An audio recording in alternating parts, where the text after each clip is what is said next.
গোপালের রুমের জন্য, বার্থডের জন্য বেড কভার আর পর্দা তো লাগবেই। তার জন্য আমি এরকম একটা চাদর কিনেছি। ভীষণ সুন্দর লেগেছে আমার এই চাদরটা, এত মিষ্টি দেখতে। আর এরকম একটা কার্টেন্স কিন্তু কিনেছি। আমার তো অনেকগুলো কার্টেন্স এখনও অবধি কেনা হয়ে গেছে, 6-7টা মতন। আর এটাও কিন্তু আমার বেস্ট লাগলো। আর আরও কিছু জামা তোমাদের সাথে আমি শেয়ার করতেই ভুলে গেছি ছবিতে, ভিডিওতে।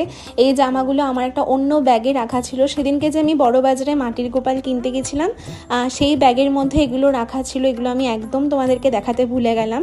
এগুলো আমি কিনেছি, আমার ভীষণ পছন্দ হয়েছিল, তাই জন্য প্রচুর জামা আমি কিনে ফেলেছি এই বছরে। আর অনেক বেনারসির কাপড় কেনা হয়েছিল, সেইগুলো দিয়ে অনেক জামা বানিয়েছি। এবারে এগুলো কিন্তু সবই বানানো, আর প্রত্যেকটা জামা এত সুন্দর হয়েছে, আমার কিন্তু ভীষণ পছন্দ হয়েছে। আর আমার বেনারসি কাপড় না একটু ভীষণ ভালো লাগে, কারণ আমি নিজেও বেনারসি শাড়ি পরতে খুব ভালোবাসি।